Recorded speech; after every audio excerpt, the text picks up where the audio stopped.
bukan hanya sekedar penampungan, kita akan buat usaha-usaha di sini supaya mereka bisa menambah income-nya, seperti itu.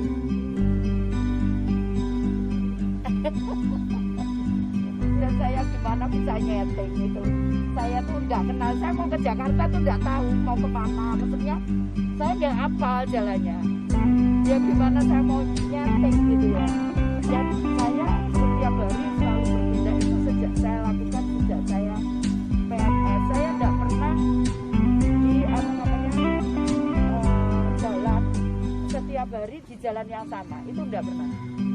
Jadi kalau saya berangkat itu, kalau hari ini lewat sini, pasti saya akan mencoba lewat tempat lain, karena apapun, jadi bukan jadi menteri sosial pun saya selalu perhatikan orang-orang seperti itu.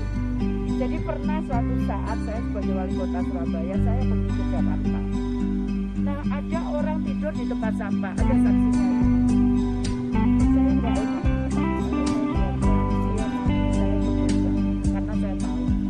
Meskipun saya bukan siapa-siapa di Jakarta, saya muter lagi, orang itu tidak bangun lagi.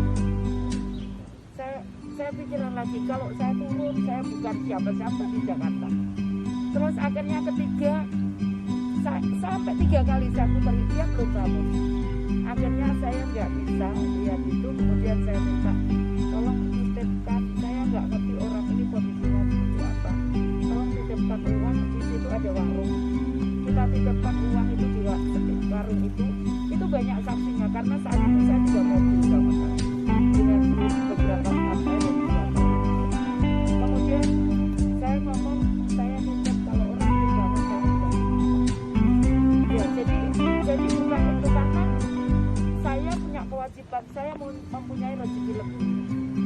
Artinya lebih dibandingkan orang lain, saya harus berhak juga memberikan amal saya untuk orang lain. Jadi siapapun saya, jadi apapun, saya akan lakukan itu, seperti itu. Ya.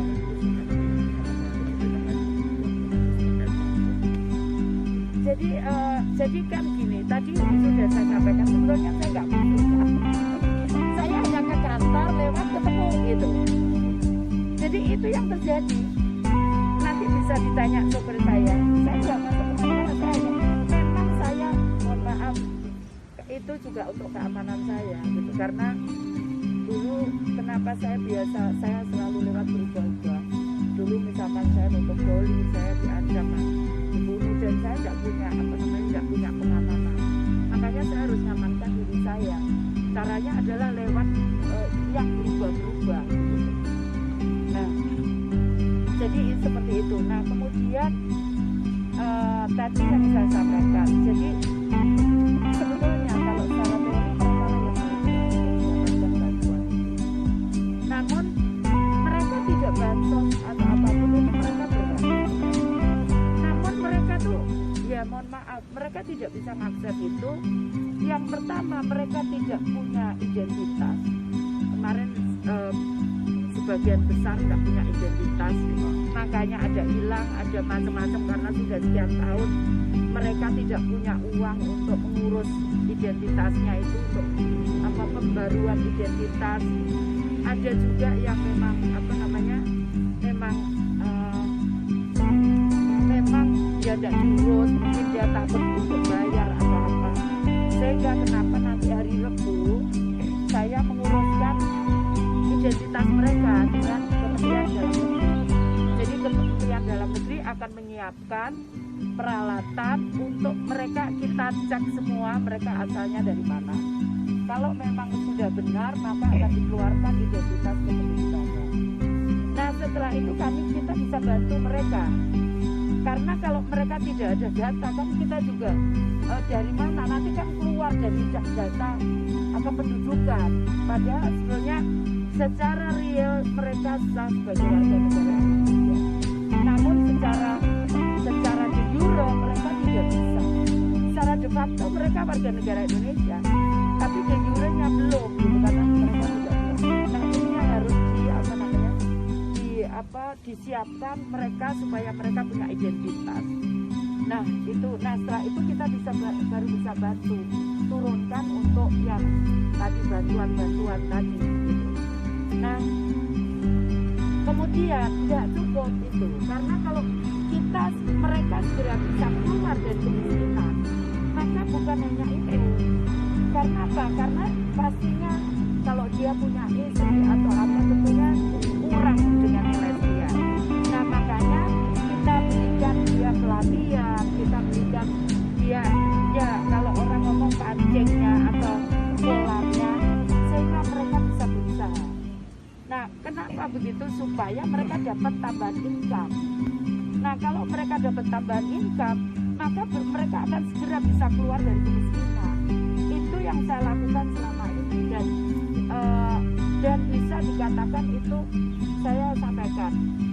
Saya mulai 89 kelompok dari tukang beca, macam-macam apa namanya, buruh dan sebagainya. Itu kemudian kita bisa keluarkan sampai lebih dari 25%. Saat ini mereka sudah omsetnya sekitar di atas 1 miliar.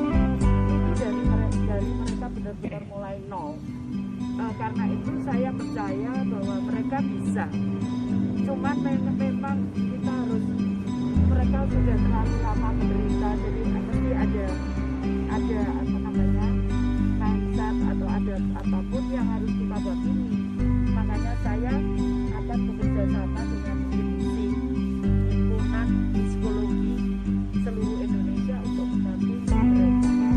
Karena kalau sebagai orang yang berada di sana, yang saya temukan gimana, jadi dia tuh nyebrang, yang perempuan itu nyebrang dia. Saya ngomong ini kok nyebrang di jalan.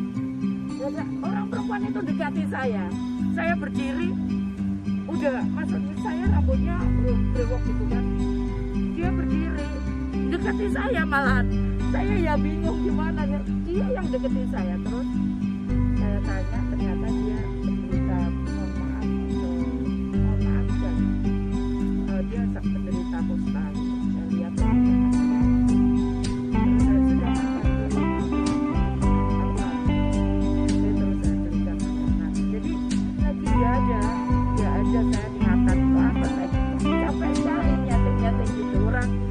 dia udah capek sebagai nyating segala itu. Ingatnya adalah untuk mengurangi pengeluaran, maka dengan bantuan.